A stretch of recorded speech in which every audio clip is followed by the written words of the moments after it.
rise of England.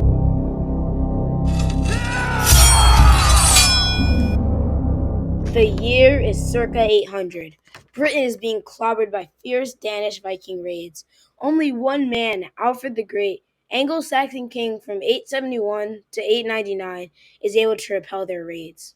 He also promoted literacy and education in his kingdom. Over time, he and his heirs united the area for the first time since the Roman Empire.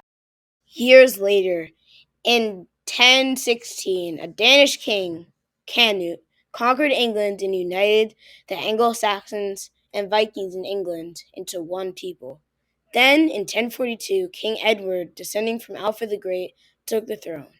After he died in 1066, he left no heirs, causing a struggle for the throne. Because of this, King Edward's cousin, William the Conqueror, invaded England to conquer the throne. This is Jeremy Jones reporting in from Severn's Historical Society. So, to get this first in here, I had to go and ask Dr. Strange to help me find the ghost of our exclusive guest. So, can you tell me a little bit about yourself? Well, I'm William the Conqueror, sometimes known as William the Bastard. I lived from 1028 to my untimely death in September 9th of the year 1087, and I was the first Norman king of England, reigning for 21 years. Very interesting. So, what was your greatest accomplishment? My greatest accomplishment is uniting England and part of France through conquering it. Well, how did you conquer it? Since I was the previous king's cousin, I claimed the throne and invaded England with a Norman army, taking it over at the Battle of Hastings by defeating my rival, Harold Godwinson. What did you do after the fact? Afterward, I kept 1/5 of England and gave the rest to people who swore loyalty to me, unifying England. All right. So, how did you affect and change England? First of all, the language of England was changed to French since we invaders were from France. Some of these words we introduced are still in use today. Do you know what they are? So, kind of like beef and pork? And mutton. Oh, wow, that's interesting. I only thought it was those two.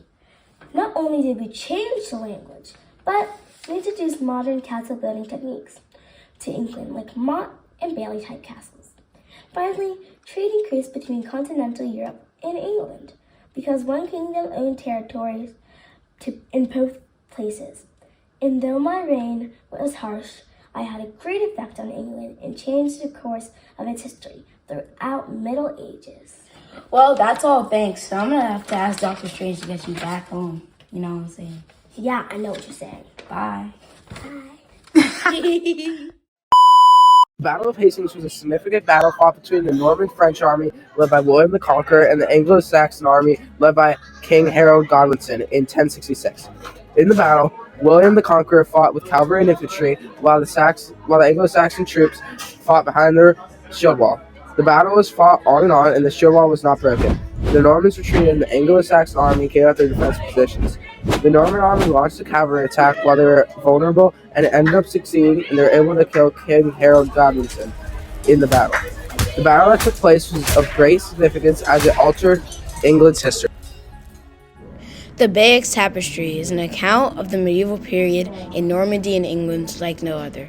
It provides information about the civil and military architecture, such as castle mounds, armor consisting of a nasal helmet, hauberk, and an oblong shield, and seafaring in the Viking tradition.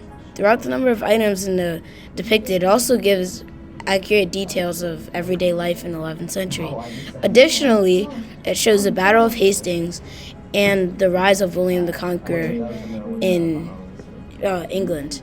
It was commissioned by William the Conqueror's half-brother, who was a bishop, and he decided to put it in the cathedral at Bayeux to commemorate his victory. Over the next few centuries after William the Conqueror's takeover, English kings had two goals: to add to their French lands and to strengthen their power over the church and the nobles. To add to the land that they already had, King Henry II married Eleanor of Aquitaine from France. This marriage gave Henry the land of Aquitaine. If you remember, it's the land that Charles the Bald received in the Treaty of Versailles. Henry ruled from 1154 to 1189. Additionally, Henry introduced royal judges who traveled around England to collect taxes, settle lawsuits, and punish crimes. He also introduced the use of juries in English courts, which became a popular way to settle disputes. These rulings formed a unified body of law known as common law, which is the basis for law in many English-speaking countries. After the passing of Henry II, Richard the Lionhearted, a hero of the Third Crusade, succeeded him. Following Richard's reign, his younger brother, John, took over and ruled from 1199 to 1216. Unfortunately, he struggled as a military leader and was nicknamed John Softsword. He lost all of Normandy and all of his northern French lands to the French under Philip Augustus, which led to a confrontation with his own nobles. Some of his issues stemmed from his personality, as he mistreated his subjects and sought to take money from them. Furthermore, John's relationship with the church was strained. He even threatened to revoke town charters that guaranteed self-government. Also, in order to fund his wars, John raised taxes to an extremely high level, which caused his nobles to revolt.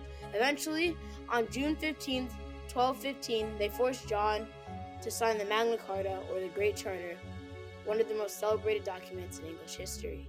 This document, the Magna Carta, granted political rights and liberties to the English nobles. The charter had laws that reformed law and justice and that balanced taxation. Other laws included were to ensure that there was a free church and that the behavior of royal officials was regulated. The Magna Carta is important because it took away the king's ability to change the law as he wished so he could benefit himself. It gave the people basic rights which are still used today. For example, it's integrated into the U.S. Constitution and the earlier Bill of Rights. During the rule of the next king, Edward I, another advancement in government was made. King Edward needed to raise taxes for a war against the French, the Welsh, and the Scots. So in 1295, he summoned knights, wealthy citizens, and lords to serve as a parliament or a legislative group. In November of that year, they all met in Westminster, London, and this is now called Model Parliament because it served as a model for later kings. Over the next century, from 1300 to 1400, the king called upon Parliament whenever a new law was to be created. In Parliament, these two groups gradually formed an assembly of their own called the House of Commons. The nobles and the bishops met separately as the House of Lords. As time went by, Parliament became stronger.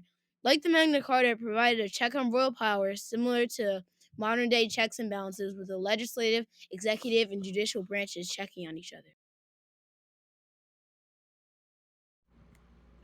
This is my first source. It's an article on the Magna Carta from the UK's Parliament website. It's trustworthy because it's a government website, and government websites are almost always trustworthy, unless it's the Russian government's website. And here's the URL. This is the article from the British version of History.com. Researchers on the website are reliable, as an in-depth analysis into them has revealed that they have PhDs, meaning that the rest of the site is reliable as well. And here's the URL.